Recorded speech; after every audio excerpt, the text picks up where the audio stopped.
In case you've been living under a rock, you've probably noticed that country music has a new superstar now, and his name is Luke Combs. Luke burst onto the scene in 2016 with his single, Hurricane.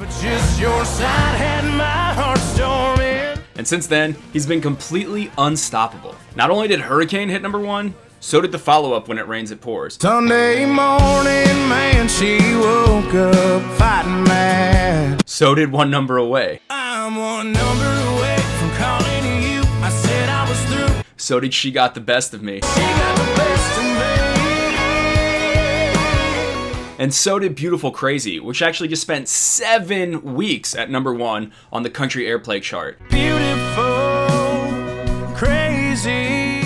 That's the longest that something's been #1 on the airplay chart since Daryl Worley's Have You Forgotten in 2003. Luke is getting streamed in a way that so few country artists actually are. He just played to a crowd of 75,000 people at Stagecoach, and he's headlining an arena tour right now, all on his first album. Yes, this is his debut album. I mean, technically he's had like 1.5 records, because This One's For You got re-released as This One's For You 2. It's kind of like how Lady Gaga came out with The Fame, and then she had The Fame Monster. And in a weird way, that album is kind of a good comparison for Luke Combs' record, because it's had this long, years-long life and produced hit after hit after hit.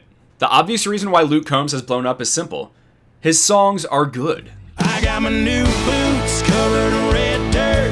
His voice has this perfect balance of conviction and gruffness, with even a bit of humor thrown into his delivery. He has a grade A sound that evokes the best parts of 90s country, from the kind of more organic instrumentation, to the beltiness, to the louder guitar tones. It's so pleasant to listen to. I was calling #5 on the radio station. He's hardly some stalwart traditionalist that would never use a drum loop or have any vocal effects, because he does use those things, but in general, he's more likely to have real drums instead of a snap track. He's more likely to include a steel guitar solo instead of just having a block of bland vocal woes. In some ways, the appeal of his music is this long overdue reaction to bro country.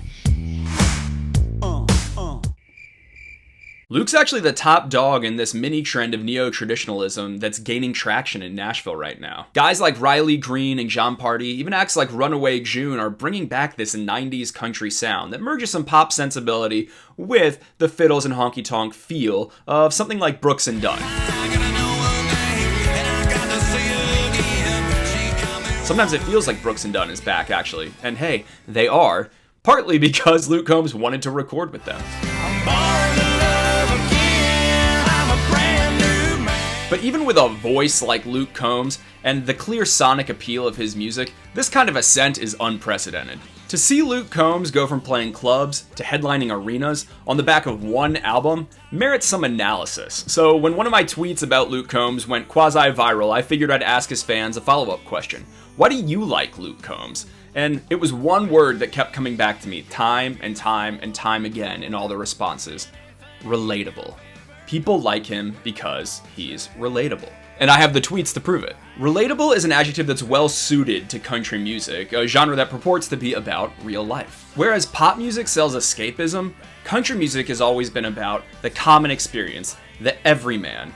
And at a time when country music stars are actually selling the same kind of escapism that I associate with pop, something about Luke's down-to-earthness is really clicking with listeners. He's kind of like the Rachel Ray of country music. First things first, we're gonna get our pot preheated for our chili. Everyone was able to get on board with a fun, raspy-voiced, beer-drinking home cook who would say things like yummo in her little kitchen.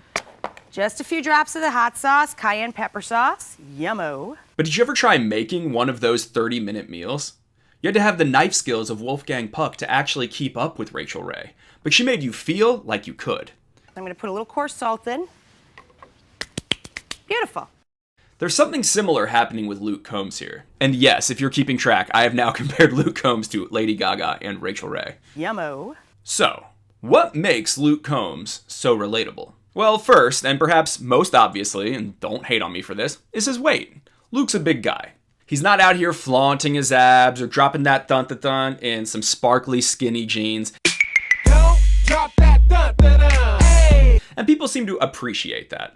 And it's not like his red carpet styling is trying to reframe him as some dapper Dan. Yeah, he's sometimes in a suit, and he's sometimes in a 90s country t-shirt, but the vast majority of the time, he's wearing the exact same black Columbia fishing shirt at every single event. And when he's on stage, he's often seen holding a red Solo cup. A brilliant little stroke of marketing genius. The self-made nature of Luke's rise on social media also contributes to this sense of relatability.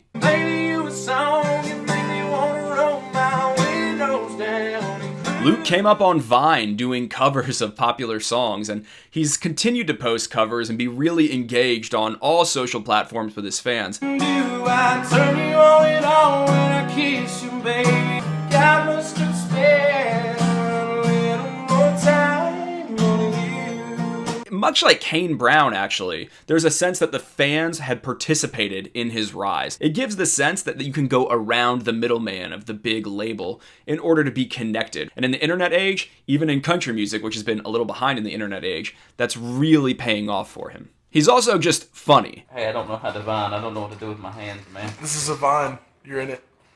The guy is good at Twitter. The guy is good at Instagram. He's easy to like. But above all else, I'd wager that what makes Luke Combs so relatable, not his appearance, not his marketing, not his social media skills, because most people that are blind to Luke Combs, they don't know about any of that stuff. I think what makes Luke Combs so relatable is his songwriting. Because Luke is a relatable songwriter. He's like the king of having a sad song be a little bit happy, and a happy song feel a little bit sad. It's never like everything is going so well in Luke's songwriting. Now the music might be going so well, and the vocal might be going so well, but the story Luke is telling in each song, it's never working out so well for him. Take a look at what I mean. Luke's first song, Hurricane, it's about being blown away by this girl. Knew it was gonna be a long night. And yet, he describes that feeling of being blown away as being torn apart like a storm. You wrecked my whole world when you came, and hit me like a hurricane. That's a really interesting lyric because he's saying he's blown away, but it doesn't have the most positive connotations around it. Meanwhile, his next single, When It Rains It Pours, is a song that has the backdrop of getting broken up with, but then winning a radio contest, going on a big beach vacation, and saying, I ain't gotta see my ex-future mother-in-law anymore. When it rains, it pours. It takes a negative situation and flips it into a really happy, silly story. This is what he does. All of his songs do this. One Number Away holds him in this tension. I said I was through, but I'm dying inside. Luke is in this place of longing where he knows he's just one number away. You might be doing whatever it takes to drown out the noise, but I want to hear your voice. I mean, it's obviously a sad song, but there's also an element of hope in it. He's hoping that she calls, and he wants her to know, I'm only one number away. But this is bad for us. But there's some element of hope along with the badness. I think he has mastered, in this subtle way, the balanced emotional chorus. On She Got the Best of Me, he turns a breakup into a positive for his music. Every night a different town, she follows me around. She got the best of me, she broke my heart, and all that's left of me is beating in this guitar. Now he gets to travel around the country, and you get what's left of him, because she got the best of him. He's turning this breakup into a love letter to his fans in a way. On Beautiful Crazy, So she's never on time for anything. the girl's crazy, but that's beautiful to him. Do you see what I mean? How everything is so balanced? Now, when I was scripting this video, it was announced that Luke was about to drop a new single, and I was like, crap, I've just come up with this whole theory of relatability in his lyrics, and now this new song's gonna come in and mess me up. But in fact, it completely supported my theory. Beer Never Broke My Heart, Luke's new single, is a jam, first of all. Beer Never Broke My Heart is a song that's celebrating drinking. It's celebrating having a good time, having some beer, and yet it's also saying that there's all these other things in my life that have let me down. Diamond rings and football teams have torn this boy apart. But Beer Never Broke My Heart, there's this twist.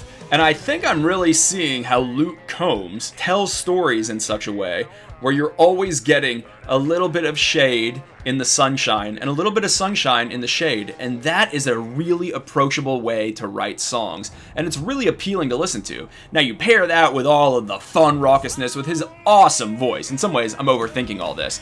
The songs just sound good, but I think there is something deep happening in the relatability of Luke Combs' songwriting as well, and that's absolutely captured on his new song. Where Luke Combs goes from here, who knows, but it's clear that he's going to keep rising and rising and rising. He is the new superstar of country music. I think we could be looking at someone with Garth-level appeal here, and if he plays his cards right, I think that he's going to be one of the country artists of our generation. So that's my take on how Luke Combs took over country music by being so dang relatable. So let me know what you think of Luke Combs in the comments down below. If you've never been here before, hit like on this video, subscribe if you like what you see. I talk about country music on this channel, and I think you might enjoy it. Yummo.